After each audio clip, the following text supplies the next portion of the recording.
আপনি কি জানেন পৃথিবীর ৭০% জুড়ে রয়েছে পানি, অথচ আমরা এই বিশাল জলরাশির মাত্র ৫% এক্সপ্লোর করতে পেরেছি। বিজ্ঞানীরা বলেন মঙ্গলের ম্যাপ আমাদের কাছে যতটা স্পষ্ট, সমুদ্রের তলদেশের ম্যাপ ততটা নয়। একবার ভাবুন তো, এমন একটা জগৎ যেখানে কোনো দিন সূর্যের আলো পৌঁছয় না, যেখানে প্রাণীরা নিজেদের আলোয় নিজেরাই জ্বলে, আর এমন সব দানবীয় প্রাণী বাস করে যাদের দেখলে মনে হবে এরা ভিন গ্রহের এলিয়েন। আজ আমরা ডুব দেব প্রশান্ত মহাসাগরের বুক চিরে একদম গভীরতম বিন্দু পর্যন্ত। আপনি কি তৈরি প্রকৃতির এই বিস্ময়কর সৌন্দর্য এবং ভয়কে জয় করতে? তবে চলুন শ্বাসটা আটকে নিন, যাত্রা শুরু করা যাক। আমাদের যাত্রা শুরু হলো সমুদ্রের ওপরের স্তর বা সানলাইট জোন থেকে। সমুদ্রপৃষ্ঠ থেকে ২০০ মিটার গভীর পর্যন্ত এই এলাকা। এখানে সূর্যের আলো পৌঁছায়, তাই সালোক সংশ্লেষণ সম্ভব। ফ্যাক্ট বলছে, আপনি জানেন কি, রেইন ফরেস্ট বা আমাজনের চেয়েও বেশি বৈচিত্র্যময় প্রাণী এই কোরাল রিফে বাস করে। এই যে রঙিন কোরালগুলো দেখছেন, এরা কিন্তু পাথর বা গাছ নয়, এরা জীবন্ত প্রাণী। লক্ষ লক্ষ বছর ধরে একটু একটু করে এরা এই পাহাড় তৈরি করেছে। এখানে জীবন রঙিন, ব্যস্ত এবং সুন্দর। কিন্তু আমরা যত নিচে নামব, এই রং ততই ফিকে হতে শুরু করবে। নীল রং ছাড়া আর কিছুই অবশিষ্ট থাকবে না। আমরা এখন ২০০ মিটার পার হয়ে ১০০০ মিটারের দিকে নামছি। একে বলা হয় টুয়াইলাইট জোন। এখানে সূর্যের আলো পৌঁছায় না বললেই চলে। এখানের প্রাণীদের চোখগুলো অদ্ভুত রকমের বড় হয়, যাতে সামান্য আলোটুকুও তারা দেখতে পায়। এখানে শিকার এবং শিকারীর খেলা চলে অন্ধকারের মধ্যে। ফ্যাক্ট বলছে, এই স্তরের অনেক প্রাণী বায়োলুমিনিসেন্স ব্যবহার করে, অর্থাৎ জোনাকি পোকার মতো তারা নিজেদের শরীর থেকে আলো বের করে। কেন জানেন? শিকারকে কাছে ডাকার জন্য অথবা শত্রুকে ভয় দেখানোর জন্য।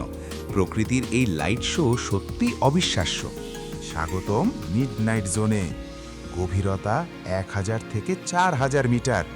এখানে তাপমাত্রা হিমাঙ্কের কাছাকাছি, আর পানির চাপ, ভাবুন আপনার বুড়ো আঙ্গুলের উপর আস্ত একটা হাতি দাঁড়িয়ে আছে। চাপটা ঠিক ততটাই তীব্র। এখানে এমন সব প্রাণী থাকে যাদের দেখলে আপনার লোম খাড়া হয়ে যাবে। যেমন অ্যাংলার ফিশ, এর মাথার সামনে ঝুলে থাকা আলো দেখে ছোট মাছেরা কাছে আসে, আর মুহূর্তেই সে তাদের গিলে ফেলে। অথবা জায়ান্ট স্কুইড, যা লম্বায় একটি স্কুল বাসের সমান হতে পারে। মানুষ আগে এদের সমুদ্র দানব বা ক্র্যাকেন বলে ভুল করত। এই গভীরতায় টিকে থাকাটাই এক অলৌকিক ঘটনা।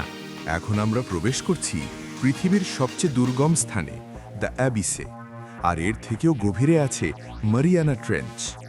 মাউন্ট এভারেস্টকে যদি এখানে ডুবিয়ে দেওয়া হয়, তবুও তার চূড়া পানির ২ কিলোমিটার নিচে থাকবে।